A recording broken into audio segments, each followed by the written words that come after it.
찬송 한번 합시다.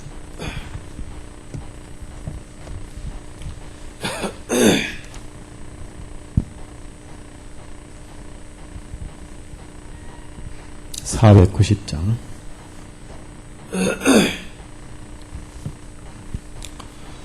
490장입니다. 저 장미꽃 위에 이슬 아직 맺혀 있는 그때에 귀에 오는 이 소리 들리니 춤성 분명하다.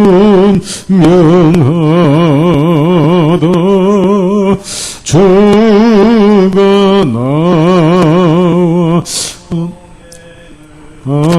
나와하면서 나를 친구 삼으셨네.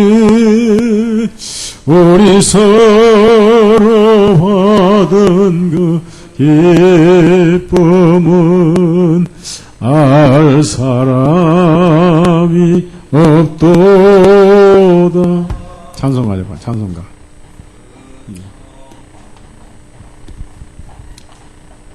네, 사무실에 갖다 놓다는 거. 예, 2절이요.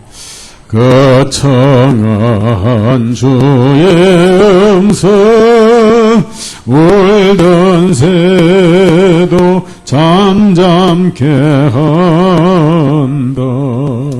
괴로운 세상에 음성이 늘 귀에 쟁쟁하다. 주가 나와 동행을 하면서 나를 친구 삼으셨네. 우리 서로 받은 그 기쁨은 알 사람이 없도다. 밤깊도록 동산 안에 주와 함께 있으려 하나. 괴로운 세상에 할 일 많아서 날 가라면 하신다. 주가 나와 동행을 하면서 나를 친구 삼으셨네. 우리 서로 받은 그 기쁨은 알 사람이 없도다.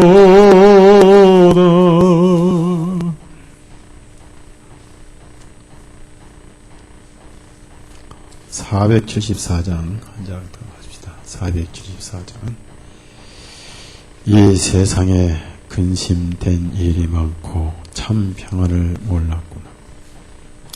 내 주 예수 날 오라 부르시니 곧 평안히 쉬리로다. 이 세상에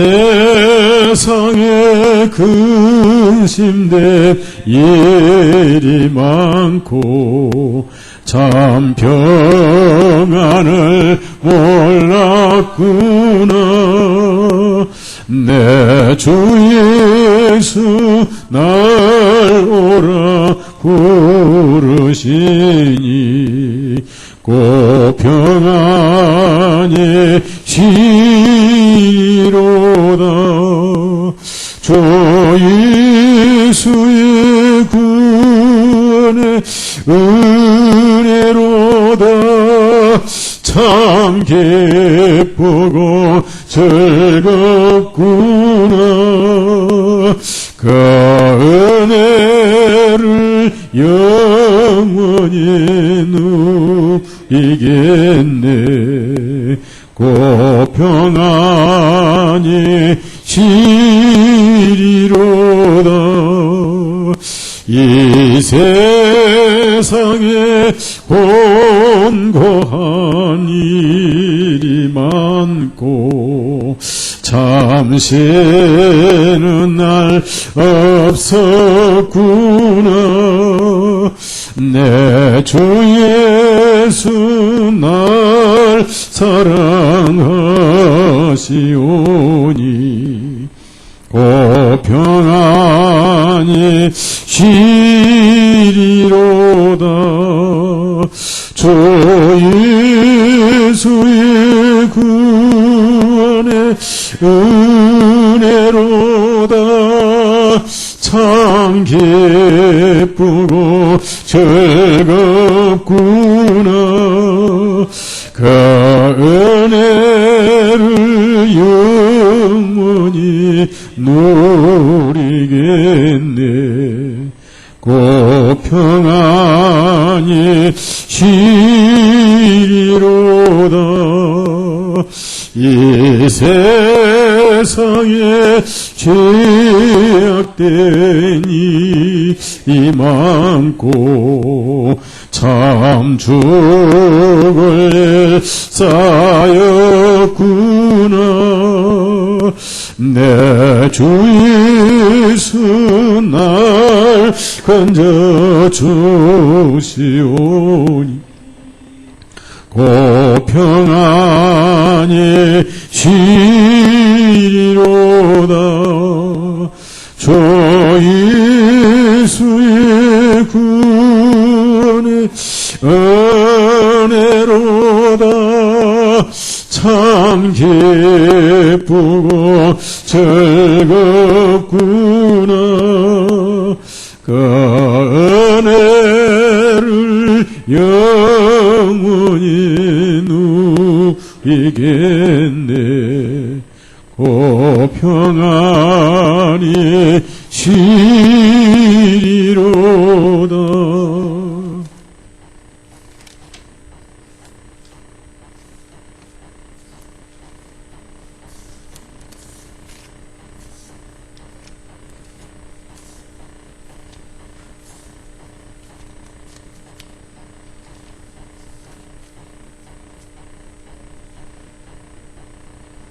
(187장) 너 이제 흉악하나 눈과 같이 희겠네. 너 이제 흉악하나 눈과 같이 희겠네. 죄의 빛 흉악하나 희게 되리라. 주홍빛 같은 대제, 주홍빛 같은 대제. 눈과 같이 희겠네. 눈과 같이 희겠네. 자, 아시죠? 너 이제 흉악하나 눈과 같이 희겠네. 너 이제 흉악하나 눈과 같이 희겠네. 죄의 빛 흉악하나 희게 되리라. 주홍빛 같은 내 죄, 주홍빛 같은 내 죄, 눈과 같이 희겠네. 눈과 같이 희겠네. 악한 죄 벗으라고 주님 너를 부르네. 악한 죄 벗으라고 주님 너를 부르네. 하나님 크신 사랑 한이 없어라. 악한 죄 벗으라고 악한 죄 벗으라고 주님 너를 부르니. 주님 너를 부르니 너의 제사에 주사 기억 아니하시니 너의 제사에 주사 기억 아니하시니 불쌍한 사람들아 오라 하시니 너의 제사에 주사 너의 제사에 주사 기억 아니하시니 기억 아니하시니. 참 이 찬송 좋은 찬송입니다. 우리가 그동안 잘 안 불렀는데 성경 요한복음 1장입니다.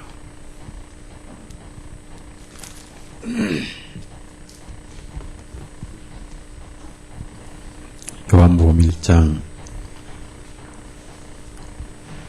35절에서 42절까지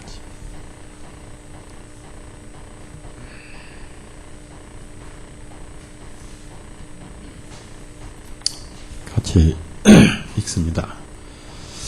또 이튿날 다시 요한이 자기 제자 두 사람과 함께 서 있다가 예수님께서 걸어가시는 것을 바라보고 말하기 보라 하나님의 어린 양이시로다. 두 제자가 요한이 권하는 것을 듣고 그들이 예수님을 따라가니라. 그때 예수님께서 돌아서시어 그들이 따라오는 것을 보시고 그들에게 말씀하시길 너희가 무엇을 찾느냐 하시니 그들이 주님께 말하기를 랍비시여 랍비는 번역하면 선생님이라 어디에 거주하시니까 하니 주님께서 그들에게 말씀하시기를 와서 보라 하시니 그들이 주님께서 거주하시는 것을 보고 그날은 주님과 함께 머물렀으니 그때는 10시쯤 되었으니 요한이 전하는 말을 듣고 주님을 따라간 두 사람 중에 하나는 시몬 베드로의 형제 안드레다. 그가 먼저 그의 형제 시몬을 만나 말하기를 우리가 그 메시아를 만났다 하니 메시아는 번역하면 그리스도라. 그가 시몬을 예수님께 데려오니 예수님께서 그를 보시고 말씀하시기를 너는 요나의 아들 시몬이니 너를 게바라 부르라 하시니 게바는 번역하면 한 돌이라 했습니다. 기도하십니다.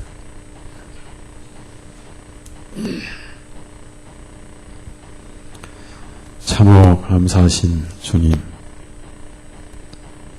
짤막한 나그네 길 같은 우리 삶이 끝이 나고 세상에 있는 말로는 다 표현할 수 없는 찬란한 영광이 기다리고 있고 그곳에 주님 팔을 벌리시고 우리를 기다리고 계심을 참으로 감사를 드립니다. 이 소망이 없는 심령이야말로 지륵 같은 삶을 살 것이고 우리는 이 확실한 소망을 가지고 살기에 설레고 또 어서 가고 싶은 마음 간절합니다. 오늘 또 원근 각처에 흩어져 있는 우리 지체들 주 예수님 이름으로 모였습니다. 한시라도 땅의 것을 생각지 말고 우리의 고향을 생각하며 주님과 에녹처럼 동행하는 시간 삶이 되게 해 주옵소서. 오늘 또 생명의 말씀을 폈습니다.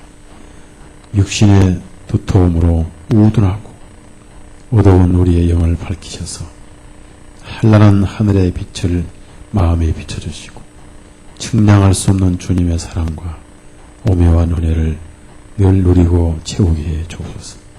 기도드릴 구할 때마다 우리 구주 예수 이름으로 기도드렸사옵나이다. 아멘.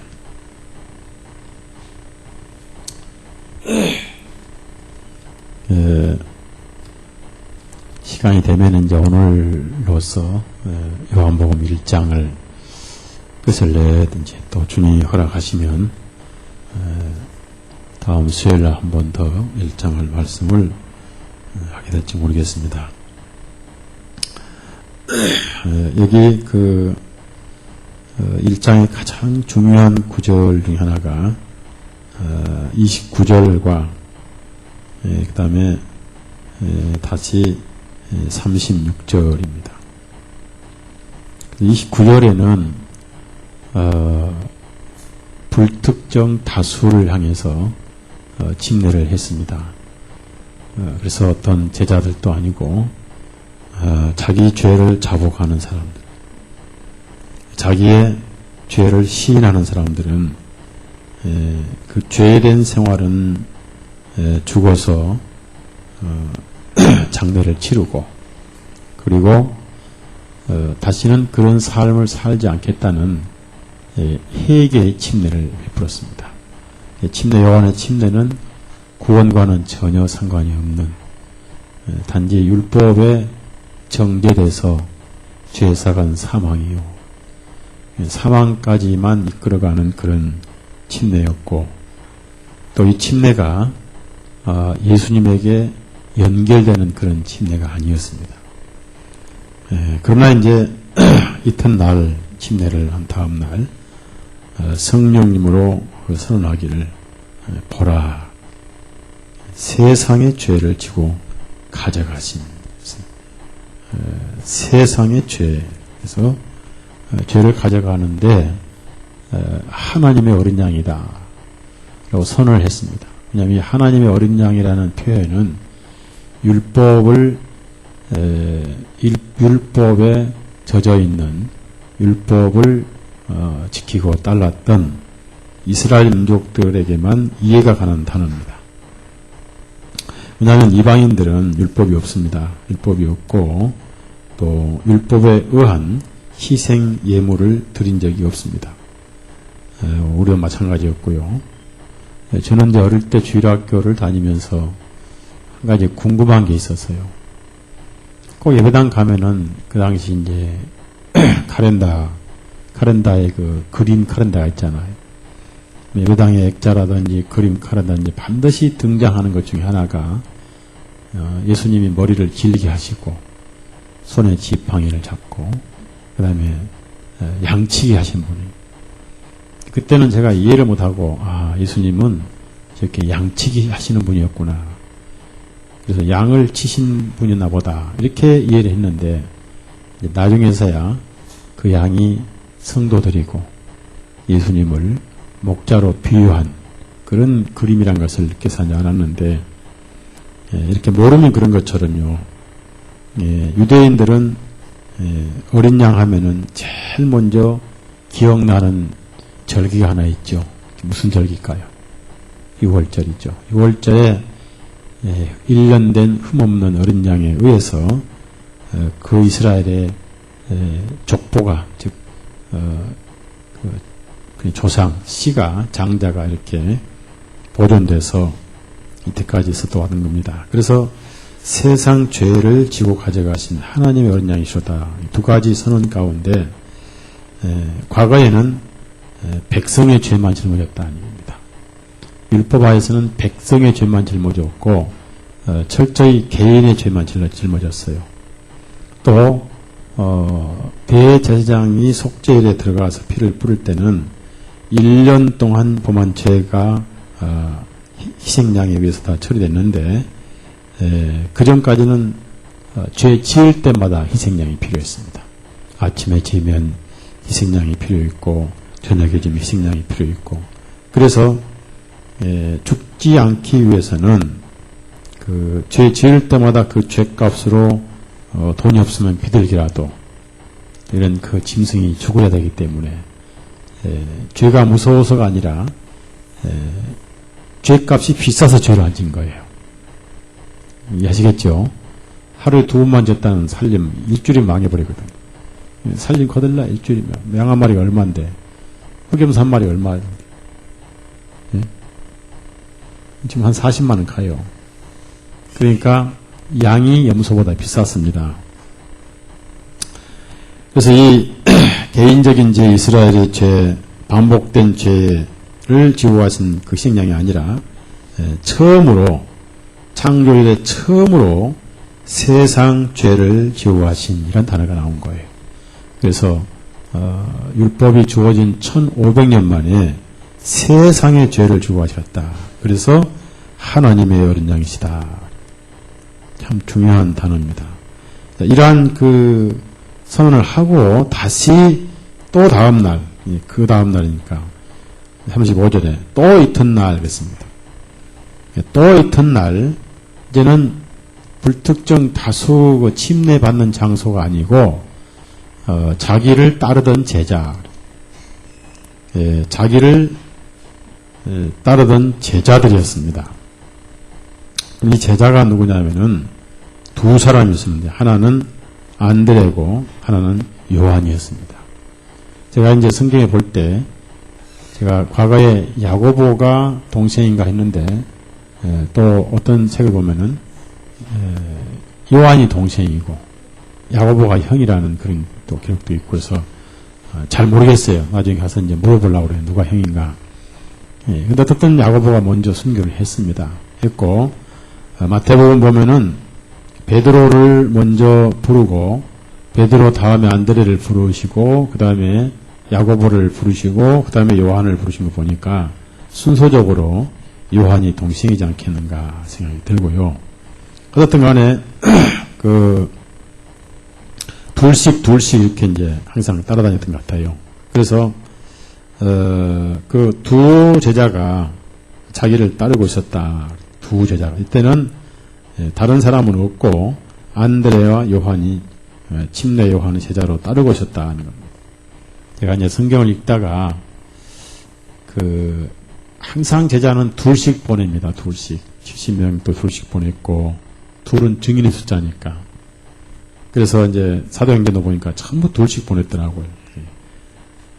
둘씩 보냈다는 뜻은 첫째는 증인의 숫자지만은 서로 힘이 되도록 삼겹살은 쉽게 끊어지지 않죠. 서로 의지하고 서로 힘이 되고 또 서로끼리 증거가 되도록 이렇게 두 사람씩 보내셨는데 그럼 그 두 사람이 서로 무엇이 맞아야 돼요? 예?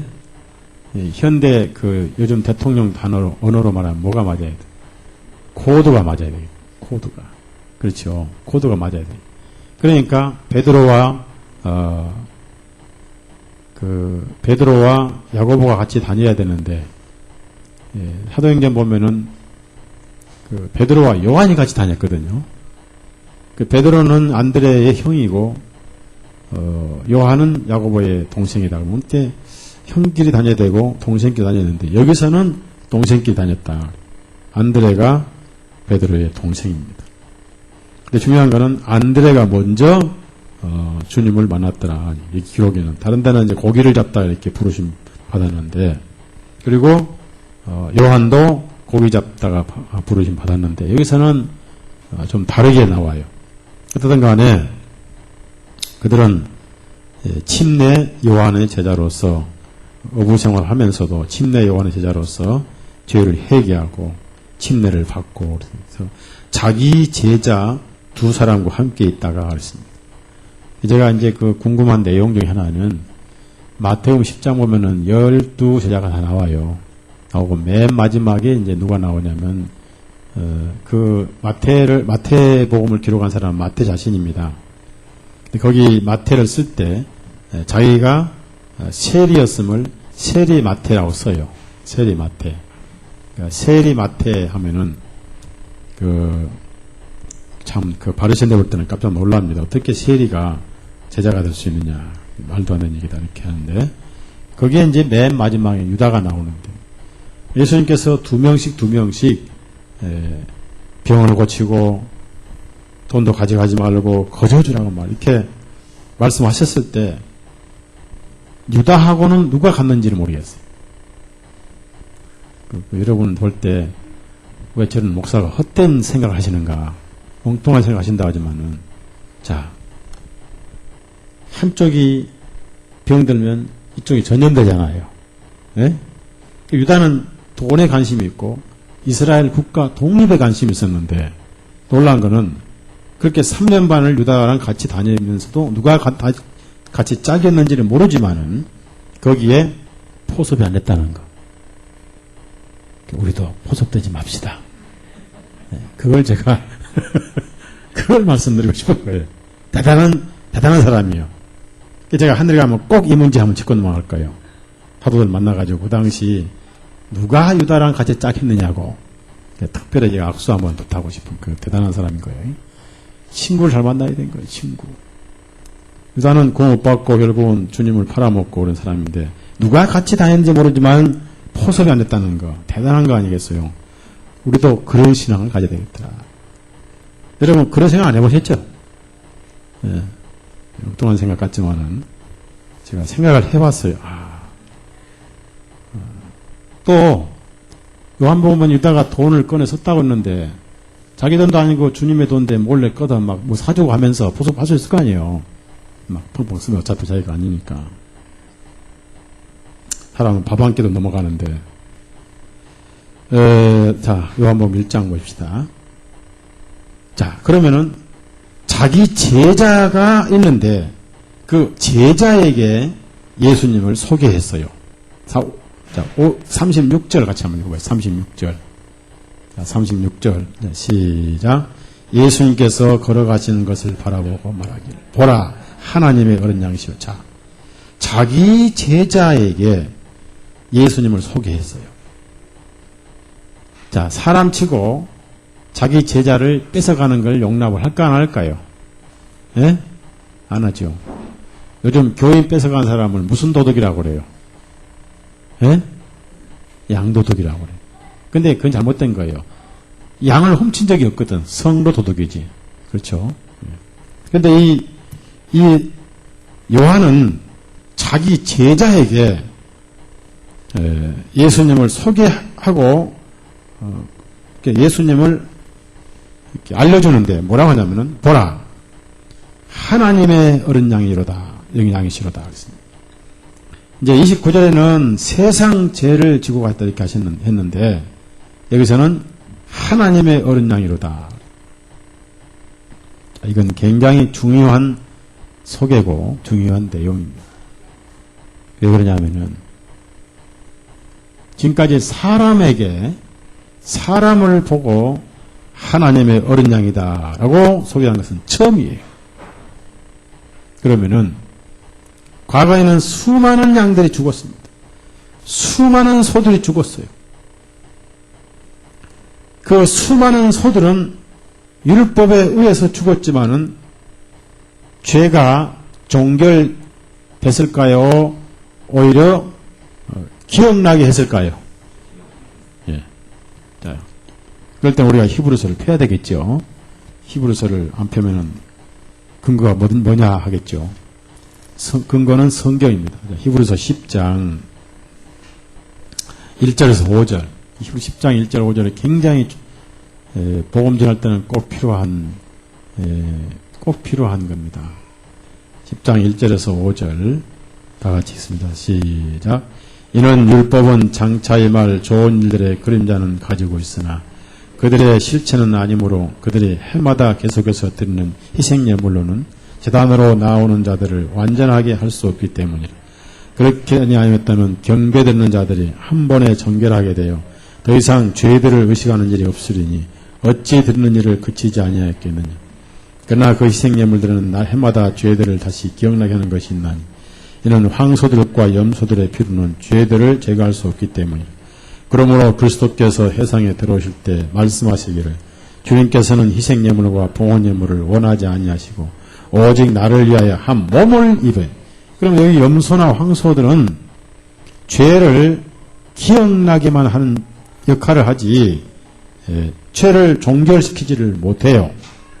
그러니까 침례 요한의 제자다 그 말은 정통으로 율법의 제자라는 거예요. 자, 율법의 제자라는 것은 뭘 말합니까?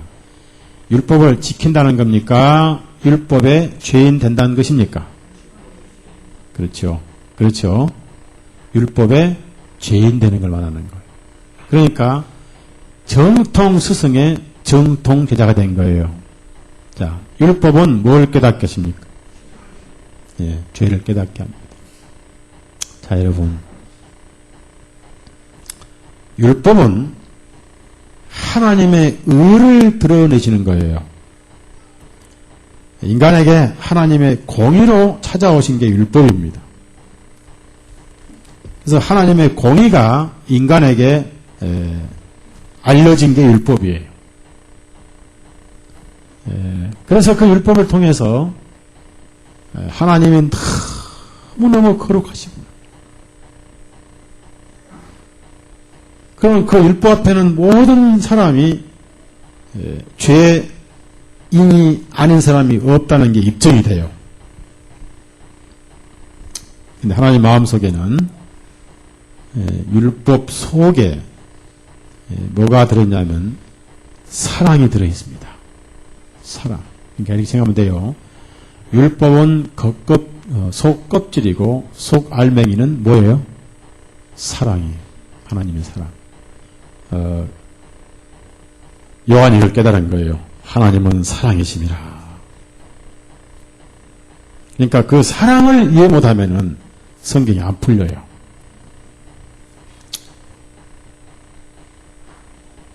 제가 96년에 그때 한참 중국 선교한다고 바람 쐬고 다니고 그랬습니다. 근데 중국 연길에서 한 시간 거리, 지난번에 여기 오셨다간 그 목사님, 제가 안수했습니다. 그분 이제 있는 곳이 두만강 도시에 있는 계산톤이라는 도시입니다. 그분을 전도하고 이제 안수를 하고 침례를 두만강에서 했었는데, 그리고 끝나고 나서 이제 연길에 와가지고 하여튼 어떤 사람, 그분이 아는 어떤 친척 집에 식사 초대를 받았는데, 마침 거기 북한에 그때 97년에 고난의 행군할 때입니다. 300만이 굶어 죽을 때거든. 그때. 근데 북한에서 두 사람이 빼짝 말랐는데, 하여튼 많이 말랐어요. 우리 저 형제보다 더 말랐어. 전도사님 좀 말랐어. 얼굴에 핏기도 없고. 말라도 핏기도 없이 말랐더니. 두 사람이 이제 한 40대 초반 왔는데, 북한에서 넘어왔대요. 겨울에 이제. 초겨울인데, 11월 달. 뭘 놓으니까 두만강을 건너서 왔는데, 식량을 구하러 왔다는 거예요. 가족들이 굶어 죽어간다. 그래서 뭐 하시냐고 물었더니, 한 사람은 의사예요, 의사. 의사가 식량 구하러 온 거예요. 고난의 행군 때 300만 굶어 죽을 때. 또 한 사람은 뭐냐, 교사예요. 학교 교사예요. 중학교인지 고등학교인지 모르고 교사인데, 참, 감사하게 살아야 돼. 아멘. 한 번 더 고개. 교사 식량 얻으러 온 거예요. 중국까지. 아니, 제가 다른 사람이 와도 제 마음에 그럴 건데, 의사하고 교사가 식량을 구했단 말을 듣고, 즉석에서 마음이 굉장히 안타까워가지고, 제가 그때 목사가 무슨 큰 돈이 있겠어요. 호주머니 보니까 50불짜리가 아니요. 이 두 개 있더라고요. 그래서 50불씩 무조건 꺼냈단 말이에요. 자, 우리 생각에는, 아이고, 감사합니다 하고, 줄라면 좀 많이 주지, 그까지 주냐, 그렇게 할 거 아니에요? 안 받아요. 정색을 띠면 안 받아요. 딱 그럼 뭐하면, 선생동무, 이러는 거예요. 무슨 속사로 이걸 주십니까? 내까, 그러죠, 내까? 주십니까? 속사, 무슨 음모로 주냐, 그 말이에요. 음모로 하더라고요. 아무리 줘도 안 받는 거예요. 내가 선생한테 받을 이유가 없다는 거예요. 나는 확실히 자기 친척이나 하는 사람이 받는 것이지, 50%는 중국서 큰 돈이 북한에서 큰 돈이에요. 큰 돈. 북한에서 쌀을 몇 가마를 살 수 있는 돈이거든요. 그 당시. 안 받는 거예요. 그러니까 이 사람 생각에는 사회주의고 감시사회에서 돈을 주는 것은 뭔가 지금 자기를 돈으로 산다 그 말이에요. 안 받는 거예요. 저는 이해를 못했어요. 왜 안 받는지. 또 그 사람은 또 이해를 못해요. 왜 주는지. 남도선 선생 농무가. 그래서 이제 이 선 목사님을 동원해가지고 그 친척을 동원해서 상세하게 설명을 했어요. 이 사람은 남쪽에서 이렇게 하나님 전도하는 이런 목사라는 이런 사람이기 때문에 당신들을 정말 사랑해서 이렇게 하기 때문에 전혀 부담 없고 어떤 다른 속 생각이 없다고. 그러니까 그래서 거기서는 제일 잘 통한 말이 인도적으로. 그래서 설명을 한 30분 해가지고 설득해서 주니까 선생님께서 인도적으로 주셔서 받겠습니다. 이해를 못하더라고. 무슨 말입니까? 제가 그분에게 안타까워서 50불씩 주는데도 이해를 못한 것처럼 왜 예수님이 오셔서 피를 흘리셨는가? 인간은 이해를 못하는 거예요. 그 이해하려면은 하나님의 사랑이 어떤 것인가를 알아야 되지 않느냐. 자, 요한복음 1장 보시면. 그래서 율법 아래 있으면은 율법 침례 요한 아래 있으면 자기가 죄란 것을 죄밖에 안 보여요. 저 침례 요한은 입만 보이면 그저 죄만 얘기해요. 침례 요한은 마지막 율법이거든.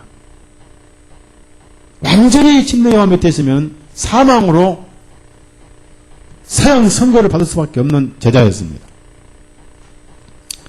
그런 제자에게 그렇게 수많은 짐승이 죽어도 안 됐는데 보라 하나님의 어린 양이시로다 그랬습니다. 자, 여기서 하나님의 어린 양이시다. 자, 어린 양이라는 것은 너무나 잘 압니다. 너무나 잘 알아요.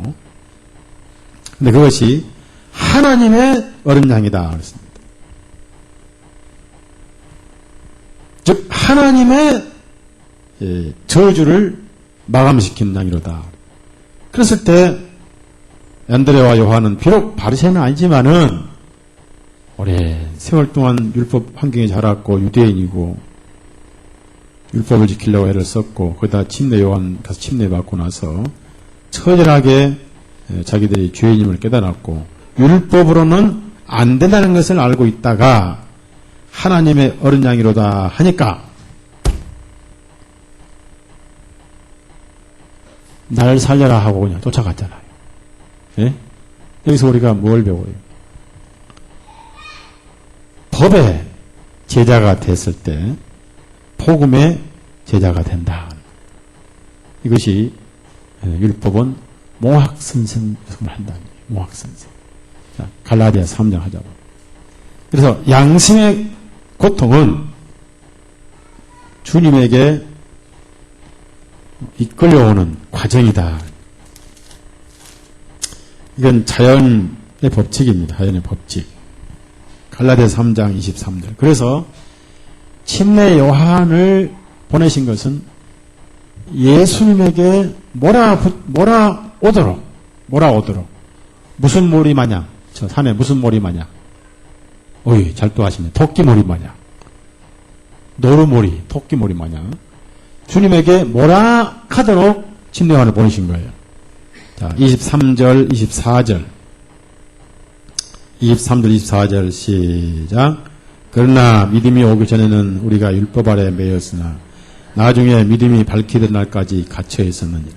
이러므로 율법은 우리를 그리스도께로 인도하는 훈육 선생이 되었으니 이것은 우리를 믿음에 의하여 의롭게 하기 위함이라. 자, 훈육 선생 뭔가를 가르치는데 뭐라 하는 겁니다. 사실은 인도하는 게 아니고.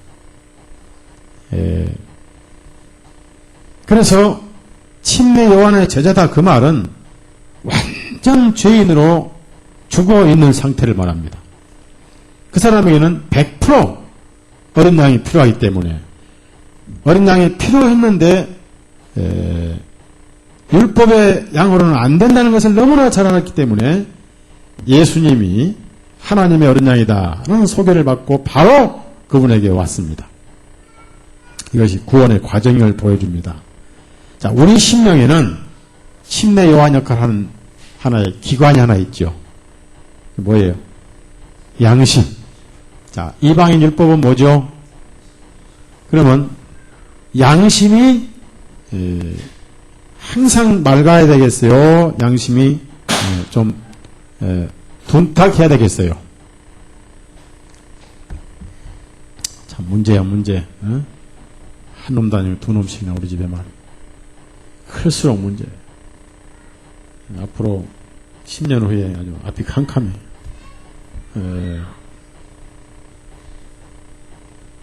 양심은 왜 주셨냐 그 말이에요. 양심은 선한 생활 하도록 이끌어가는 능력은 없어요. 양심은 행위를 막을 능력도 없어요. 항상 판단만 해요. 판단만. 재판장이에요. 그러면 이제 내가 내 양심을 물어봐요. 내 속에 뭐가 양심 있고 자아가 있어요. 자아가 양심을 물어봐요. 이건 악인데 하지 말아야 되겠죠? 그럼 양심이 뭐라고 할까요? 네? 그래, 악은 맞아. 그건 하고 안 하고는 네 자유야. 그 대신 그건 악이야 라고 판단만 해줘요. 그래서 양심이 제 역할을 할 때 우리가 죄인임을 알게 된다. 로마서. 그래서 양심은 침례 요한 역할을 했습니다. 그럼 우리가 이제 침례 요한 제자로 있다가 침례 요한의 제자로 있다가 거듭날 때 보라 하나님의 어린 양이로던 그 진리를 깨닫고 예수님을 만나서 주님께 와버렸죠. 예? 자, 그러면 자, 로마서 2장 잘 제가 여러분에게 물어봅니다. 복음이 복음. 자, 로마서 2장 14절 14절부터 15절까지. 자, 시작. 이는 율법이 없는 이방인들이 본성에 따라 율법 아래 들어있는 일들을 행할 때는 비록 율법이 없을지라도 그들이 그들 스스로에게 율법이 되기 때문이니 이런 이들은 그들의 양심이 증언하며 그들의 생각이 서로 고소하고 변명하는 중에 그들의 마음속에 기록된 율법의 행위를 나타내 보니 양심이 그렇습니다. 양심. 자, 잘 보세요. 이제 침례 요한의 제자가 됐을 때는 더 이상 갈 곳이 없어요. 완전히 코너에 몰려서 죽었습니다. 예. 죄의 싹은 사망이고 죄에 쏘는 것은 율법이요 그랬습니다. 법이 없으면 죄도 없잖아요. 그렇죠? 예. 자, 물어봅시다. 그러면 침례 요한 밑에 있으면 침례 요한의 제자로 있는 동안은 쉼이 있어요 없어요? 예? 쉼이 올까요? 공포가 올까요? 공포, 두려움, 억눌리고 억압당하고 사슬에 매여 있고 끌려다니고 완전 노예잖아. 그러면 방법이 하나 있어요. 침례 요한 밑에서도 죄를 안 지으면 되잖아요. 그럴 수가 있는 거예요. 예? 그럼 포도나무가 포도를 열매를 안 열어버리면 되잖아요. 그럼 무슨 나무예요? 무슨 나무일까요? 그건 나무가 아니지. 감나무 감을 안 열어버리면 되잖아요. 그럼 무슨 나무예요? 안 여는 나무. 그렇죠? 죄를 안 짓고는 살 수 없는 이 존재이라고 말이에요.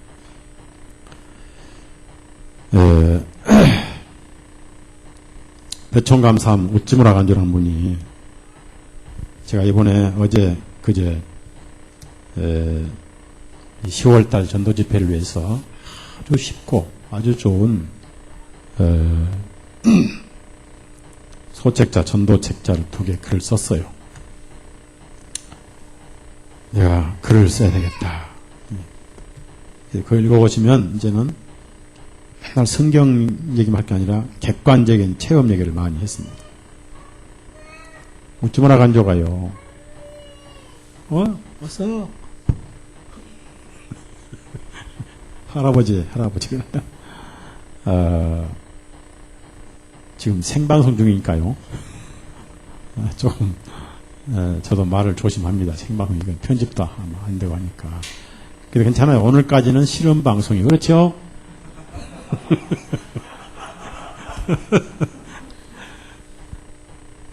인터넷 지금 생중계되는 걸로 알고 있습니다. 자, 그래서 이 양반이 죄 때문에 굉장히 양심이 괴롭고 쉴 수 없어가지고 어떻게 하면 이 죄를 처리할까 자기가 병원 가서 남자지만 간호원으로 했습니다. 늙은 환자들 피고름 닦아주고 똥 닦아주고 했는데도 마음의 죄는 처리가 안 되는 거예요. 신학을 연구하자. 그래서 미국 가서 6개월 신학하다가 신학을 해도 양심의 갈등은 처리 안 돼서 때려치워. 그럼 시간을 바쁘게 보내자. 또 자선사업을 하자. 이렇게 여러 가지 했지만은 안 돼요. 그러다가 마지막 묘안을 짠 것이 망죄술이라는 묘안이 망죄술. 망자, 잊을망자거든요. 잊을망자. 그래서 잊을망자가 망년해요. 잊어버리자, 망년해요. 그런데 그러면 이 죄를 잊어버리기 위해서 어떻게 하느냐? 바쁘게 살았어. 하여튼 밤에도 졸릴 때까지 글을 쓰고 하여튼 시간 나면 일을 해서 시간을 다 바쁘게 보내버렸어. 그런데 밤에 3시쯤 되면 퍽 깨가지고 지은 죄가 전부 기억이 나고 양심이 쪼들리고 찔리고 불안하고 쪼들고 그러면서도 그렇게 하고도 또 했다면 또 죄가 기억나고 또 죄가 그래서 망죄술이 다시 망죄가 되는데 그 망죄는 죄를 짓고 싶은 발할망자 망죄가 된 거예요. 발할망. 꼭 시궁창에 가스 올라온 것처럼 그러다가 어느 날 복음을 들었어요.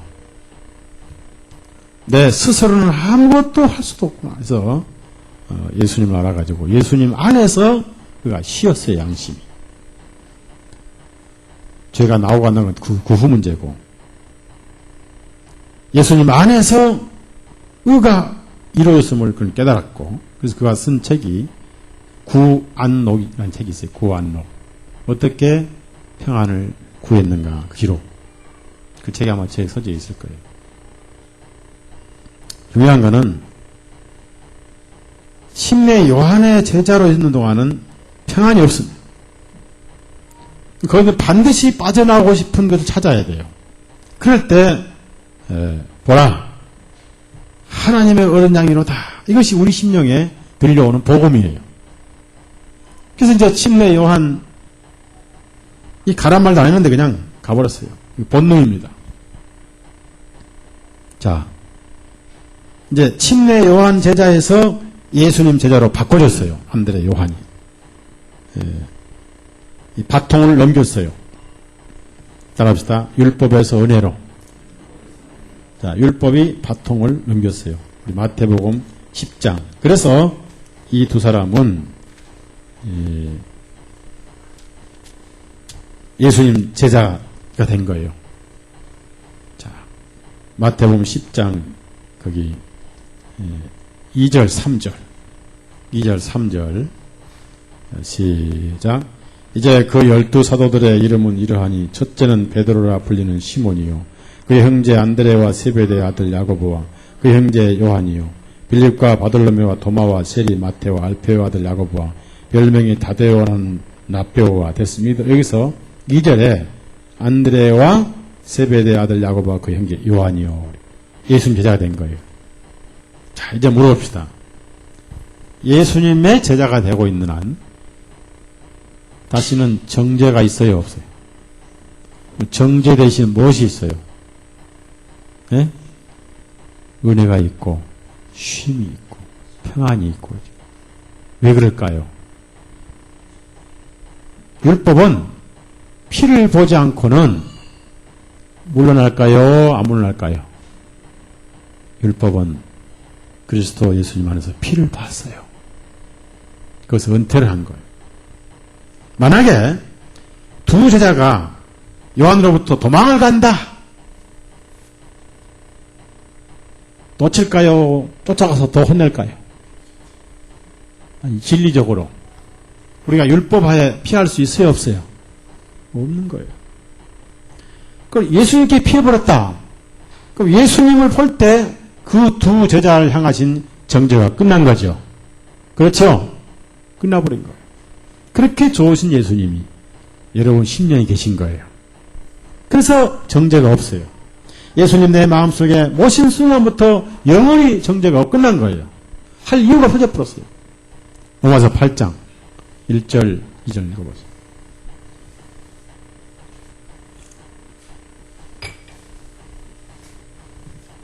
로마서 8장 1절 2절.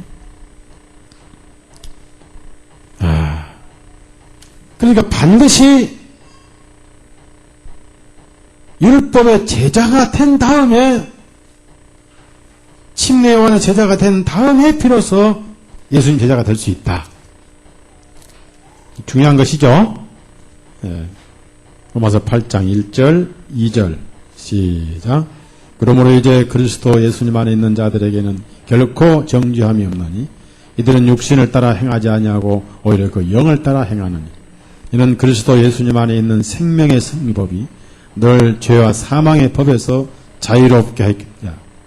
예수님 안에는 생명의 영의 법이 있고 살리는 법이 있고 살려주는 영이 되셨고, 죄와 사망의 법은 침례 요한 밑에 있었던 것입니다.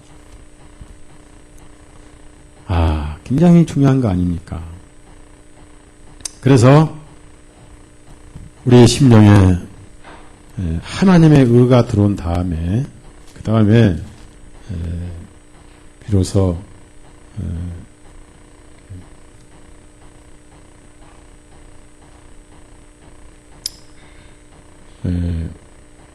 거기에 무서운 찔림과 공포가 있는 다음에 그것이 없으면은 죄를 모르고는 복음이 이해가 안 된다. 복음입니다. 복음. 우리나라 1936년에 이걸 번역할 때 굿 뉴스라고 그러는 게 굿 뉴스라고 그러는데, 이걸 가스펠을 복음이다 이렇게 했습니다. 복음. 그래서 복음이라는 건 좀 안 맞죠. 복언이 맞죠. 복언이 말씀언이니까. 음은 무슨 뜻인가요? 네? 소리니까 말씀은 아니잖아요. 그래서 복언이 맞습니다. 그래서 따라서요. 마태복음, 마가복음, 누가복음, 요한복음, 그죠? 네. 이러니까 자꾸 이단 소리 듣지요. 좀 이러지 말아야 되는데, 서목사는. 문제예요. 확실히 문제예요. 저는 대충이란 게 없어요. 대충이란. 분명하게. 반대로 슬픈 소식이 있을 거 아니에요. 죄, 사망. 네. 자, 이사야 우리 38장. 정죄는 곧 평안을 가져온다.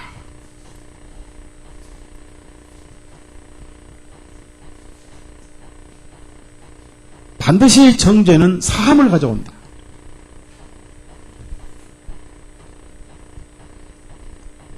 그래서 율법을 주신 목적은 은혜를 먹기 위해서 은혜를 차린 상이다. 그 말이에요. 잘 먹으라고. 밥상. 자, 이사야 38장 17절부터 17절 시작. 보옵소서, 화평을 위하여 내가 큰 고통을 가졌사오니 주님께서는 나의 혼을 사랑 가운데 두시어 멸망의 구덩이에서 건져내셨사오니 이는 주님께서 나의 모든 죄를 주님의 등뒤로 던졌습니다. 여기서 큰 고통을 가진 이유는 화평을 위한 것이었다. 그래서 욥도 그런 고통을 당했을 때 하나님의 사랑이 임했다. 그래서 언제 복음은 해당되냐면은 우리 마음에 고통이 임했을 때. 욥기 36장 15절 36장 15절 같이 읽습니다. 시작. 그분은 고난 중에 있는 자들을 건져내시고 학대당한 자들의 귀를 열어주시고 고난 중에 있는 가난한 자들을 건져내시고. 그래서 우리가 항상 이런 하나님의 방법. 그러면 그 에레미야 예가야 하나님의 본심은 사람의 고통 하나님의 본심이 아니라고, 인생이 근심하게 하는 하나님의 본심이 아니란 말씀이 있습니다.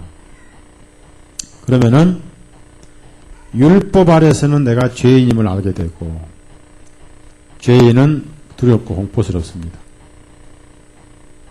왜 율법을 주셨습니까? 물어봅시다. 사람들이 미워서 주셨을까요? 사랑스러워 주셨을까요? 예? 아니, 바울 사도가 율법도 거룩하고 선하도다 그랬잖아요. 그렇죠?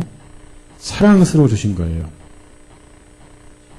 율법은 미워 주신 것이 아니라 그 말. 로마 3장에 율법과 선자가 증거했다 이렇게 나와요. 예수님도 모세와 모든 선자가 시작하여 자기 자신에 관한 것을 이렇게 해서 이제 왔습니다. 어쨌든 왔습니다. 요한복음 1장 봅시다. 그들이 예수님을 따라가도 침례 요한이 잡지를 않았습니다. 따라가야 구원받으니까 자기 밑에 있으면 안 돼요. 자, 예수님 오시면 율법은 그만 이제 들어가야죠. 그렇죠? 네, 그만 들어가야 돼. 자, 요한복음 3장. 예수님 오시면 이제 율법은 필요 없죠. 정죄가 끝났으니까. 요한복음 3장 29절 30절. 우리 안에서 율법은 끝나야죠. 그래야 평안하죠. 우리 안에 더 이상 정죄가 없어야죠. 29절 30절 시작. 신부를 얻는 자는 신랑이지만 그 신랑 곁에 서서 그의 음성을 듣는 친구가 크게 기뻐함은 신랑의 음성 때문이니 그러므로 내게는 이런 기쁨이 충만하더라. 그분께서는 반드시 흥하셔야 하겠으나 나는 반드시 쇠하여야만 하리라. 거듭날 때 우리 양심에 율법은 쇠해 버렸어요. 자, 쇠해 버려 갑니까? 쇠해 버렸습니까? 그렇죠. 그리고 이제 우리 안에서 예수님은 흥하셔 갑니까? 흥하셨습니까? 예. 다시 요한복음 1장 봅시다. 그래서 따라 이제 이 다음에 좀 내용이 다릅니다만 이제 복음은 그렇고 따라오는 걸 예수님이 보시더니 너희가 무엇을 찾느냐? 무엇을 찾아 나를 따라오느냐? 그래서 이 제자들이 아직은 잘 모르니까 얼른 어떨게 그냥 거기는 예수님 고향이 아닙니다. 고향이 아니고 거기는 이제 나사렛이 고향인데 여기는 침례 요한이 침례 주던 요단강 근방이니까 어디에 거주하시니까 하고 좀 어떨결에 얘기를 하는 것 같아요. 어떨결에 관심을 가지고 그래서 주님께서 39절에 와서 보라 하시니 그날은 그들이 주님이 거하시는 걸 보조하시는 걸 보고 주님과 함께 머물렀으니 그때는 10시쯤 되었습니다. 아마 밤 10시쯤 됐지 않겠는가. 안식일 전날이라고 그래요. 그래서 이 따라간 사람 중에 하나는 베드로의 형제 동생 안드레고 한 사람은 요한이었는데 와서 보라 그랬습니다. 와서 보라 이것을 우리나라 말로 바꾸면은 뭐예요? 백문이 그렇죠. 내가 눈으로 보고 겪어보라 체험해보라. 자, 그래서 와서 보고 같이 거주하시면서 하면서 그분이 자, 침례 요한이 선언했던 하나님의 어린 양일 뿐 아니라 이스라엘로 말하면 그분이 메시아였어요. 메시아. 자, 41절 시작. 그가 먼저 그의 형제 시몬을 만나 말하기를 우리가 그 메시아를 만났다 하니 메시아는 번역하면 그리스도라 했습니다. 자, 여기서 이 요한복음에는 안드레 동생이 먼저 주님을 만나서 그가 깨달은 게 이분이 하나님의 어린 양이요 메시아구나. 메시아란 말이 히브리 말로 미사야라는 뜻이거든요. 그것을 헬라어로 부를 때 크리스토스라는 거예요. 그리스도란 말은 헬라어입니다. 그래서 그리스도라고 헬라어인데 유대인들이 지금도 미사야 그랬어요. 유대인들이 구원받으면 메시아닉 주이시라고 그래요. 예수님께 속한 주이시라고 그래요. 그래서 크리스찬이란 말 잘 안 씁니다. 크리스찬하면 무조건 로마 가톨릭 생각하니까 안 쓰는데 여기서 안드레가 놀라운 사실을 발견했어요. 우리가 메시아를 만났다. 메시아는 번역하면 그리스도라 그랬습니다. 사람은요 구원받으면 입이 닫아져요, 입이 열려져요. 어떻게 열려져요? 남 흉이나 보고 막 열릴까요? 그건 아니죠. 무엇이 열릴까요? 복음이 열리잖아요. 놀랬어.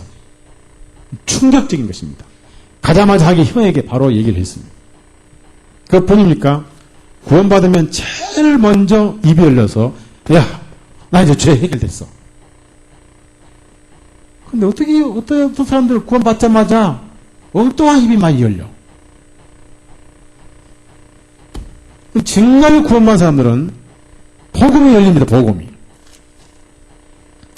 잘 설명을 못해도 제일 먼저 어떻게 설명을 못하니까 그냥 와보라. 예, 와보라. 그래서 그 6 남편을 겪었던 여인, 사마리아 여인도 그렇게 했어요. 예, 요한복음 4장.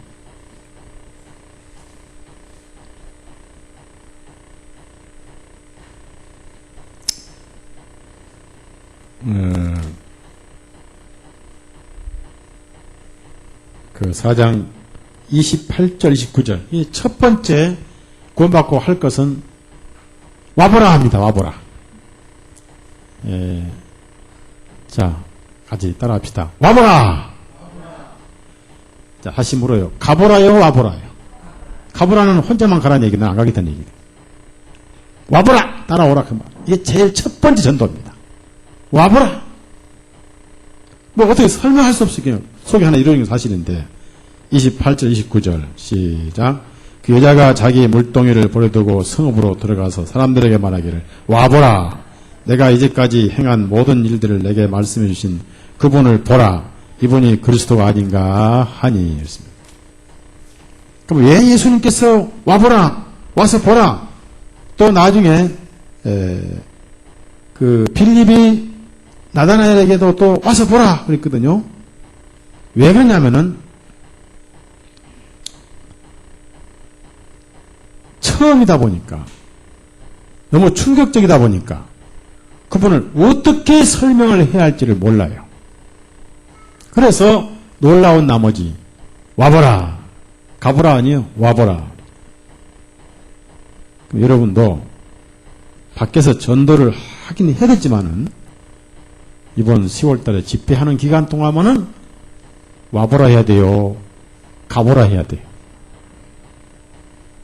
네?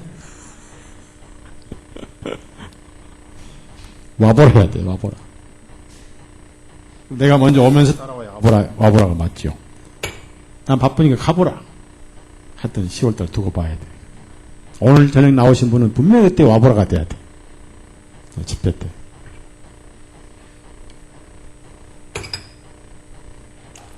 설명을 할 수가 없습니다. 다시 이제 요한복음 1장. 자, 그러면 이스라엘 사람들은 사무치게 메시아를 기다리고 있었어요. 메시아를. 어떤 면에서 메시아를 기다렸냐면요. 좀 영적인 사람은 영육간의 구원자로 기다렸고요. 좀 육적인 사람은 이스라엘 국가만 구원시키는 메시아를 기다렸어요. 그런 사람 중에 하나가 바로 유다입니다. 가룟 유다. 그럼 메시아는 곧 구원자예요. 기름 부음 받은 자예요. 구원자. 그래서 메시아는 하나님의 아들인가 동시에 이스라엘의 왕이신 것입니다. 기름 부음 받은 자이기 때문에. 자, 너무너무 놀라서 사무치게 그리워왔던 로마의 학정과 노예로 끌려가면서 많은 재산을 뺏기고 고통당했던 이스라엘 사람들에게는 이 메시아가 꿈이에요. 대한민국 사람들이 우리의 소원은 뭐예요? 대한민국 사람들 우리의 소원은 뭐예요? 유대인의 소원은 무엇이었겠어요? 그 당시 메시아였죠. 아시겠죠? 네. 그럼 김정일의 소원은 무엇이요? 적화 통일이. 요즘 정권의 소원은 뭐예요? 갖다 바치는 거예요. 뇌물 갖다 바치고 말이에요. 네? 남쪽에는 지금 생활고에 시달려 자살하는 사람도 많고 그러는데 20조씩 갖다 주고 말이에요. 25조 갖다 준다고. 여러분, 사무치게 기다리고 있었던 메시아! 라고 얘기를 하니까 시몬 베드로가 너무 충격적인 동생이 하는 말에 이유 불문하고 따라갔다. 42절 다 같이. 42절 시작.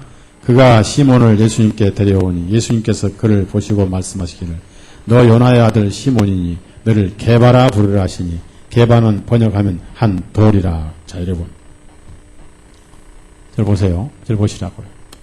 아까 45절에 빌립이 나다나엘에게 예수님을 소개할 때는 뭐라고 했냐면은 요셉의 아들이신 나사렛 사람 예수님이라고 소개를 했습니다. 자, 율법에 읽읍시다. 45절 읽읍시다. 45절 시작. 빌립이 나다나엘을 만나 그에게 말하기를 우리는 모세가 율법에 기록하였고 선지자들이 기록한 그분을 만났으니 곧 요셉의 아들이신 나사렛 사람 예수님이시라.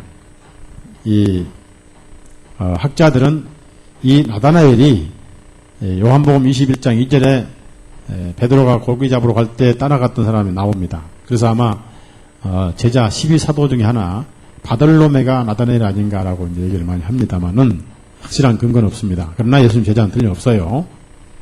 요셉이 빌립이 이 사람에게 소개할 때 우리는 모세가 율법에 기록하였고 선지자들이 기록한 그분을 만났으니, 그래서 구약에 그렇게 말씀하신 그분을 만났다고 나다나엘에게, 이 벳세다 출신이거든요. 벳세다. 근데 이 벳세다는 예수님이 사역을 많이 하셨음에도 불구하고 회개하지 않는 동네입니다. 이 벳세다라는 뜻은 그물의 집이라는 뜻인데 예수님이 나중에는 화 있을진저라고 하신 동네예요. 자, 마태복음 11장 21절. 그러니까 굉장히 복받았는데도 복을 거절해서 화가 있을 동네입니다. 화가 있으라 그런 동네. 그래서 이 벳세다 역시 서기 70년 불타 망해버렸어요. 자, 21절 읽습니다. 고라시나 내게 화가 있으라. 벳세다야 내게 화가 있으라. 만일 너희 안에서 행한 그 능력이 있는 일들을 두로와 시돈에서 행하였더라면 그들이 벌써 베옷을 입고 재 속에서 앉아 회개하였으리라. 이렇게 복받은 이 벳세다 출신이거든요. 안드레와 베드로 성을 벳세다. 빌립도 마찬가지고. 그래서 빌립이 같은 출신인 나다나엘에게 구약에서 그렇게 말씀하신 우리가 그분을 만나는데 하면서 끝에 가서 소개를 잘못했어요. 잘 보세요. 예수님이 요셉의 아들이요 하나님의 아들이요. 예? 그 다음에 예수님은 베들레헴 출신이요 나사렛 출신이요. 예? 근데 이 빌립이 잘못 소개했죠. 예? 그래서 나다나엘이 우습게 여긴 거예요. 그러면 이 안드레는 뭐라고 했냐면은 메시아를 만났다 그랬어요. 꿈이나 생시냐. 내 생에 메시아가 오시다니. 그래서 그 말을 듣고 충격받은 시몬이 곧바로 이어지지 않고 따라왔어요. 자, 여러분 보세요. 여러분이 사람을 데려올 때 갔다 하면 구원받아 하고 데려와야 돼. 아셨죠? 예? 아마 가면 어쩌면 구원받지 모를걸? 뭐 이렇게 하면 안 하나요? 하여튼 가기만 하면 끝장나? 전도할 때부터 확실하게 해야지. 거기다가, 잘 보세요. 거기다가 평상시 베드로의 마음속에 시몬이, 베드로의 마음속에 시몬이란 시몬의 마음속에 안드레라는 동생이 평상시에 신세란 사람이었겠어요? 망난이었겠어요? 예? 망난이었다면은 허허 또 헛소리 하네 뭐 잘못 먹었나? 할 거 아니겠어요? 굉장히 신실했어요. 그래서 우리가 평상시에 신실하게 살아야 하는 것을 여기서 배우는 겁니다. 그래서 이의제기 않고 그 말을 듣고 따라왔는데 오자마자 예수님께서 먼저 말씀하셨어요. 요나의 아들 시몬이니. 자, 예수님은 사람 마음을 녹이시는데 먼저 아셔버려요. 자, 베드로가 먼저 소개했어요. 예수님 먼저 아셨어요. 그 요나란 말은 비둘기란 말이에요. 비둘기. 비둘기, 요나, 비둘기란 뜻입니다. 요나의 아들 시몬이, 시몬. 여기서 베드로가 자기를 소개하기도 전에 요나의 아들 다. 거기서 예수님은 절대적인 전지전지하신 능력을 직접 밝히신 겁니다. 거기서 이 제 아들의 마음이 완전히 녹아버렸어요. 너를 개바라. 헬라어로 개바스입니다. 이건 반석이 아니고 돌입니다. 돌. 그래서 번역하니까 한 돌이라. 킹제임스성이 스톤이다. 스톤은 한 돌멩이고요. 락은 바위죠. 다르죠. 반석이죠. 헬라어로 페트로스는 돌이고 페트라는 반석입니다. 여기서 주님은 처음부터 개바라 부르셨다는 겁니다. 돌이라 부르셨던 거예요. 저를 보세요. 물어봅니다. 왜 주님께서 여러 사도가 있었는데 베드로에게 돌이라고 별명을 붙였을까요? 제 이름 끝말은 뭐예요? 이게 잘 안 돌아서 그런가요? 네? 그래서 좀 뭘 못 알아먹고 좀 멍청한 머리를 무슨 머리라고 그래? 선생은 잘할 거예요. 가르쳐도 얘가 못 알아먹거든. 예. 분자도 못하고 과분수도 모르고. 석두, 좋은 말로 석두. 여러분, 여기서 왜 돌이라고 부르신지 아십니까? 예? 돌입니까? 벽돌입니까? 예? 자, 그래서 이스라엘에 가보셔야 돼요, 이스라엘. 저는 이스라엘에 여러 차례 갔었잖아요. 이스라엘은 모든 집을 다 돌으로 지어요.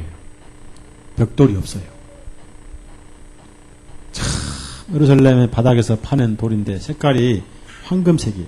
아침에 햇살이 탁 지면 빛이 나고, 저녁에 햇살이 탁 지면 빛이 나고, 황금색이고, 낮에는 은빛이 나요. 시간마다 돌 색깔들이 달라져요. 모든 집은 돌로 다 지어요. 베드로는 첫 번째 집을 짓는 돌이었습니다. 자, 베드로전서 2장 가져보세요. 첫 번째. 집을 짓는 돌을 짓는 집이었어요. 집을 짓는 돌이었어요. 자, 베드로전서 2장 우리가 잘 아는 말씀이잖아요. 그래서 베드로는 자기를 돌로 지명하셔서 영적인 돌임을 깨닫고 이 글을 쓴 거예요. 예. 너무나 잘 알거든. 이스라엘은 전부 집이 돌로 만들었다는 거예요. 2장 4절 5절 4절 5절 시작. 사람들로부터는 버림받았으나 하나님 앞에서 선택하심을 받은 보배로운 산돌이신 그분에게 나와서 너희도 살아있는 돌들로서 영적인 집으로 지어지고 예수 그리스도를 통하여 하나님께서 받으실 영적 희생을 드리는 거룩한 제장이 되느니라. 그래서 뒤에 돌이 또 나오잖아. 7절부터 8절까지. 7절, 8절 시작. 그러므로 믿는 너에게는 그분이 보배시나 불순종하는 자들에게는 건축자들이 버린 돌이 되셨나니 곧 그 돌이 모퉁이의 머릿돌이 되고 또한 걸림돌과 실족하게 하는 반석이 되셨나니 그들은 말씀에 불순종하여 걸려 넘어진 자들이요 또한 그렇게 되도록 정하심을 받은 것이니라. 실족하게 하는 반석이 되셨나니. 여기서 예수님은 이 돌로 집을 짓듯이 베드로를 통해서 하나님의 집을 지을 계획을 처음부터 세우셨어요. 그래서 베드로를 부르실 거예요. 그래서 베드로를 마태복음에서는 너는 페트로스다. 너는 돌이다. 나는 반석이다. 우리 집 짓자. 그런 말. 그러면 물어봅니다. 이 건축이 다 끝나서요. 지금도 짓고 있어요. 네. 오늘 우리에게도 같이 하신 말씀입니다. 너희는 돌이다. 우리 교회가 부흥돼야 돼요. 계속 이대로 가야 돼요. 그럼 여러분 돌이에요. 따라서 나는 돌이다. 집을 짓는 돌이다. 그 말. 건축재료라 그 말. 하나님의 집을 짓는 건축재료란 말. 베드로가 3,000명을 돌 가지고 집을 지었잖아요. 5,000명을 지었잖아요. 우리 교회는 몇천 명을 지을까요? 네? 저는 쫑재기 속여 딱 500명만 지어요. 5,000명도. 그리고 지역교회를 많이 세워야죠. 그렇죠? 지역교회를 많이 세워야죠. 너무 많으면 목사가 왕이 돼요, 왕. 더 많으면 목사가 주가 돼요. 주. 그러니까 왕자 위에 하나 딱 꼭대기 붙은 게 주잖아요. 코가 그걸로 올라가면 안 된다. 그럼 주가 돼요. 누가 주님인지 목사가 주님인지 몰라.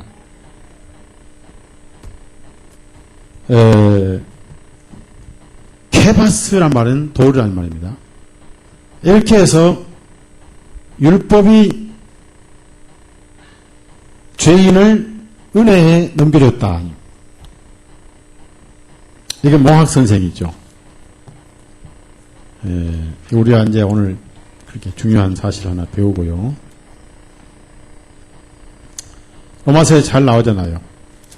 탐내지 말라 아니었으면 어찌 내가 탐심을 알았으리요. 로마서 6장 봅시다. 7장 7절.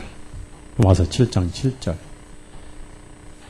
그러니까 죄 때문에 양심이 괴롭고 두려웠던 것은 구원을 받고 나면 그것이 복이었어요? 화였어요? 예?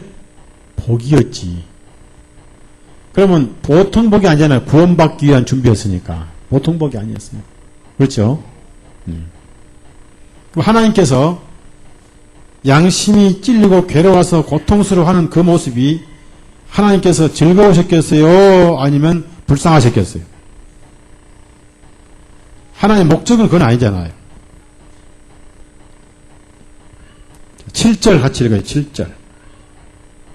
7절 있습니다. 그러면 우리가 무슨 말 하리요? 율법이 죄냐? 하나님께서는 금하시느니라. 아니라 율법이 없었다면 내가 죄를 알지 못하였으니 곧 율법이 너는 탐내지 말지니라 하지 아니했더라면 나는 탐욕을 알지 못하였으리라. 어떻든 610가지의 그 의문이 아니더라도 양심에도 이런 법이 있잖아요.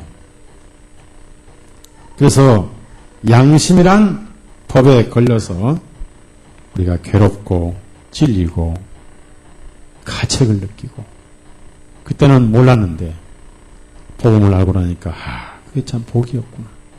네, 참 복이었구나. 그때 성령님은 역사를 하시죠.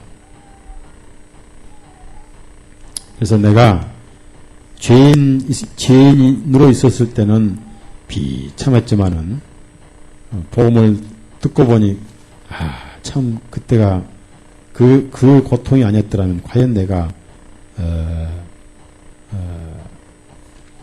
구원을 받았겠느냐 그런 생각을 우리 가져야 돼요. 자, 욥기 33장 찾아보세요.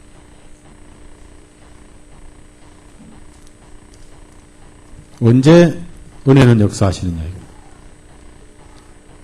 그리고 우리가 사업에 실패하고 병들고 가장 고통스러울 때 하나님 사랑을 느낍니다. 참 희한하죠? 참 희한해요. 뭐가 잘 될 때는 하나님 사랑을 못 느껴요. 잘 못 느껴. 자, 돈을 많이 벌고 뭐든지 잘 될 때는 뭘 느낄까요? 네? 돈 재미를 느끼지. 돈 재미를 몰라요? 돈 재미를 느끼죠. 자, 욥기 34장 19절부터 22절까지. 그래서 죄는 바로 은혜로 인도한다 그 말이에요. 19절부터 22절. 절대 죄를 지으란 말이 아닙니다. 마음의 죄의식을 말하는 거예요, 죄가 지금. 우리는 그동안 지은 죄만 가지고도 충분해. 19절부터 22절까지 시작. 사람이 또한 자기 침상 위에 아픔으로 징계를 받으며 심한 통증으로 많은 뼈들이 징계를 받으므로 그의 생명은 빵을 싫어하고 그의 혼은 별미를 싫어한도다.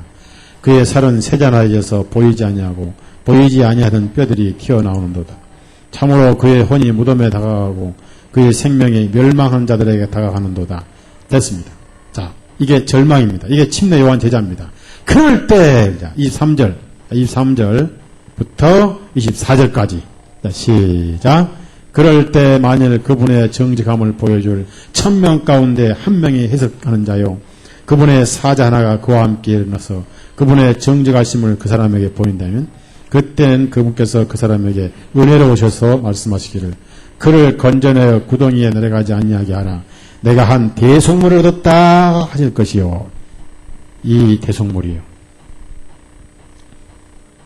자, 이제 물어봅시다. 우리가 이제 조금만 더 하고 끝내겠습니다. 우리가 죄를 짓는 것은 하나님의 원하시는 바요, 원치 않는 바요. 우리는 원하는 바죠. 그럼 죄 때문에 두려움, 지옥 갈까, 심판받을까, 공포, 가체하는 고통을 당하는 것은 하나님의 원하시는 바요, 원치 않으신 바요. 원치 않으신 바. 그러나 양심이 있으니까 고통이 있는 거예요. 그러나 그 고통을 통해서 그리스도를 우리가 발견하게 되는 것입니다. 저 역시 그랬어요. 저 역시 죄의식이 없었더라면요. 신학교 다니다 그랬으니까 죄의식이 없었더라면은 지금쯤 여기다 가운 딱 걸치고 그렇죠? 그리고 하얀 빨간 구두하고 목소리가 어때요? 거룩해지겠죠? 그러므로 그랬죠? 그러고 끝날 때 뭐 하죠? 성부와 성자와 성령의 이름으로 축원하노라 그런가요? 뭐 하잖아요. 축도하노라 이렇게 하잖아요. 그래서 번지르하니 기름하고 말입니다.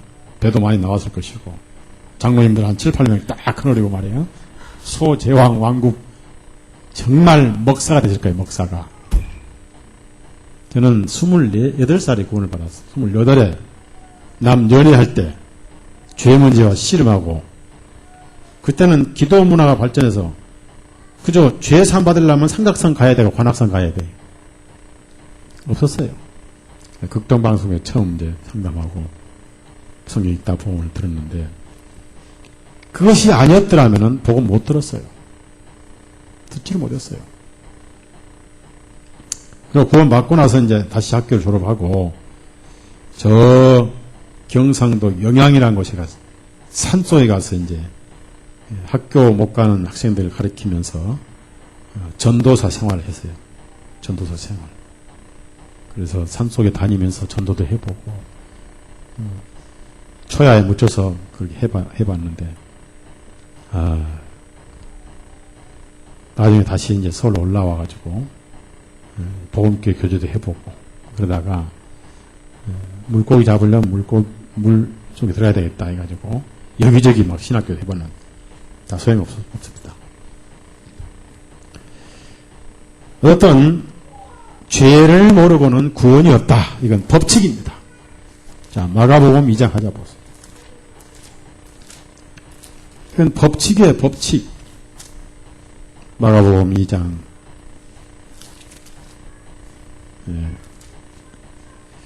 많은 사람들이 이 사실을 모르는 거예요. 그래서 죄를 얘기하지 않고 복음은 안 들어갑니다. 17절. 그러면 죄를 모르고 복음을 들어버린다. 그럼 그것이 무슨 구원이 될까요? 예? 여기 저기 보세요. 이쪽 위에 구원이요, 이쪽 밑에 구원이요. 머리 구원이에요. 그럼 죄가 머리에 있어요, 여기에 있어요? 예? 자, 세리가 자기 죄를 통에 잡아갈 때 맞박을 쳤어요? 가슴을 쳤어요? 어디에 죄가 있으니까? 근데 도리집 꽃땡 하다가 600만 원 잃었다면 어디를 쳐요? 여기를 쳐요? 맞박 쳐요? 다 해봤구만. 다 해봤구만, 도리집 꽃땡. 저는 화투라고 미나토밖에 몰라요. 그거 다 잊어먹었어요. 미나토밖에. 어릴 때 배워가지고. 자, 마가복음 2장 17절. 17절. 시작. 예수님께서 그 말을 들으시고 그들에게 말씀하시기를 건강한 사람에게는 의사가 필요 없고 병든 자에게라야 필요하니라. 내가 의인을 부르러 온 것이 아니요 죄인을 불러 회개하게 하려고 왔느니라. 자, 놀라운 말씀 아니겠어요? 그래서 인간을 고칠 수 있다든지 개조할 수 있으시다면 오실 필요가 없습니다. 구제불능 인간이. 그래서 죽이시기는 너무 괴롭고 그대로 받으시기도 너무 괴롭고, 자, 죄덩어리 그대로 같이 천국에 사시려니 하나님의 거룩하심이 괴롭고, 그 죄덩이들을 지옥 보내시려니 하나님의 사랑이 괴롭고, 그래서 에라, 내가 가서 대신 벌 받자 해서 벌을 받아버린 게 구원이에요. 아시겠죠? 예. 그러니까 하나님 마음에는 창조 때부터, 아담 때부터 구원이 마음에서는 계획된 겁니다. 그것을 에베소에서는 예정됐다, 계획됐다. 그것이 예정이에요. 숙명론적 예정이 아니다. 그러니까 하나님의 마음을 성경에서 알게 되는 거예요. 사랑하시되 자기를 아들로 오셔서 희생하신 사랑, 이것보다 큰 사랑은 없는 것입니다. 자, 우리 요한 1서, 우리가 이러한 사랑을 받았어요. 4장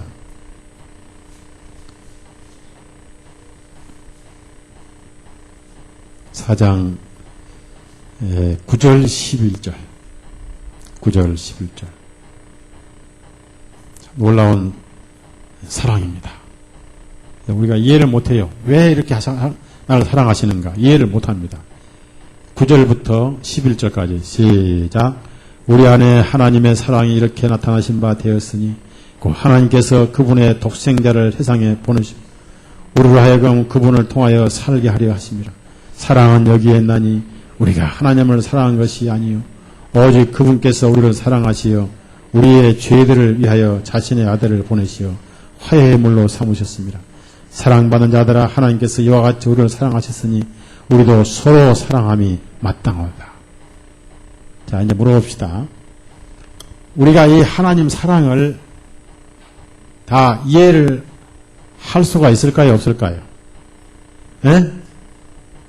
그러면 이해를 하고 믿어야 돼요? 이해를 못하지만 그냥 받아야 돼요? 예. 이해하고 믿으려면요, 영원히 못 믿어요. 이해가 안 돼. 그래서 그 크신 사랑, 말로 다 형용 못하네. 하나님께서는 그거 이해하라고 하신 분이 아니에요. 그냥 받으라 그 말이에요. 어떻게 우리 마음이 그분의 사랑을 이해를 합니까? 그래서 사도 바울이 뭐라고 했어요? 그분의 지혜는 측량할 수 없도다. 그분의 사랑은 측량할 수 없다. 그래서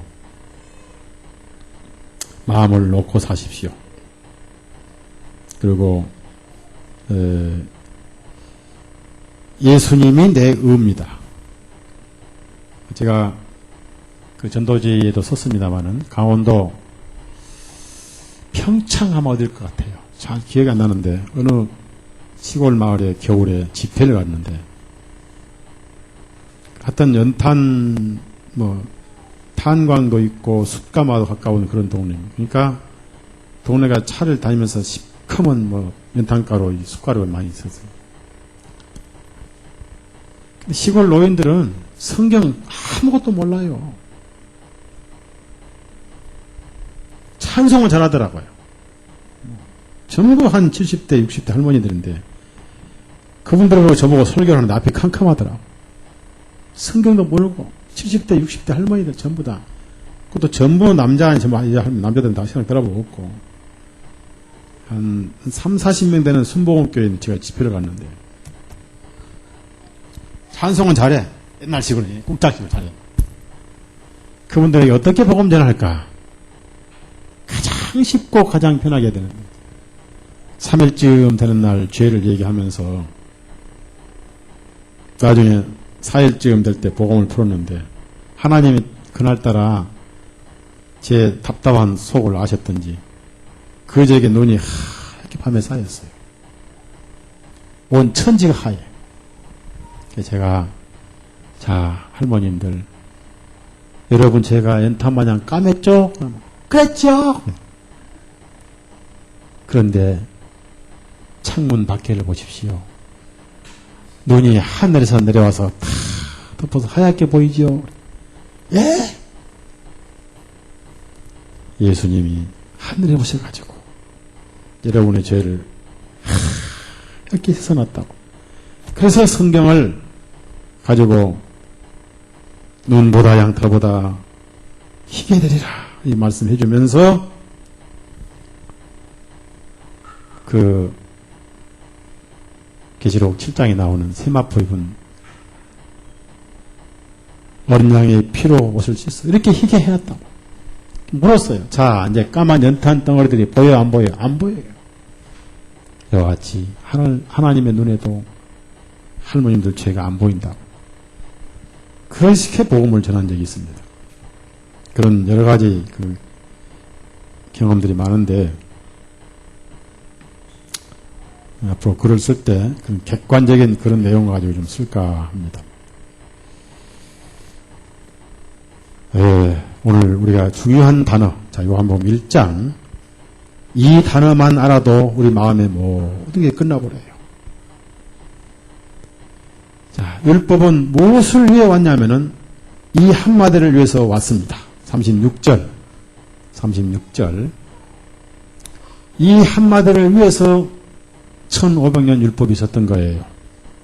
자, 36절 시작.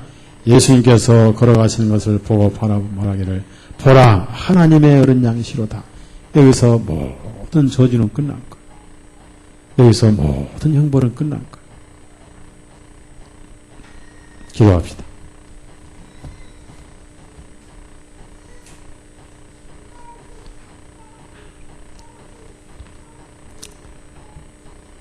하나님 아버지 성경을 펴서 하나님의 사랑을 우리가 읽고 묵상해 보면은 너무나 높고 깊고 우리의 이 좁은 마음이나 우리의 생각으로는 하나님 마음을 다 헤아릴 수도 없고 그 따뜻하고 그 포근하고 그 넓으신 사랑을 이해할 수 없기 때문에 믿고 받을 수밖에 없는 저희들이 옵니다. 그 사랑을 받았고 지금 누리고 있고 이제는 죄인이 심판이라는 단어와는 영원히 남남이 돼버리고 은혜로 죄 없는 자들이 되어서 죄 없으신 천국을 고향 삼고 죄 없으신 하나님을 아버지로 삼고 죄 없으시기 때문에 죄 없는 자의 찬송을 받으시는 우리의 주님, 이보다 더 큰 소식이 있고 이보다 더 충격적인 놀라운 소식이 있는지요. 이 엄청난 소식을 들은 꿈 같지만 현실은 이 복음을 받은 우리 형제자매님들, 우리 마음속에 예수 그리스도만이 보이고 예수 그리스도만 사랑하고 자랑하고 예수 그리스도만 위해서 살고 예수 그리스도만 생각하고 예수 그리스도만 보배로 삼는 우리의 삶이 되게 해 주옵소서. 계속 와서 이 자리에 죄 때문에 침례 요한의 제자로서 공포와 두려움 속에 사로잡혔던 죄인들이 보라 하나님의 어린 양이로다. 이 놀라운 소식을 듣고 이제는 율법 아래가 아니라 은혜 아래서 쉬고 자유를 누리고 울던 것이 웃고 두렵던 것이 평안하고 공포스러운 심령이 안식을 누리는 놀라운 변화들이 계속 있게 해 주옵소서. 멀리서 오신 지체들 돌아가는 발걸음 지키시고 나오고 우리 구주 예수님 이름으로 기도드렸사옵나이다. 아멘. 찬송 아까 불렀던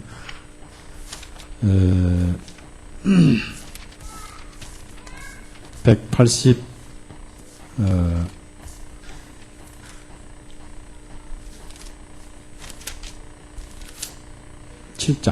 다 부르고 오늘 집회 마칩니다. 너 이제 흉악하나 눈과 같이 희겠네. 너 이제 흉악하나 눈과 같이 희겠네. 내 예비 흉악하나 희게 되리라. 중빛 같은 내 죄 중빛 같은 내 죄 눈과 같이 희겠네. 눈과 같이 희겠네.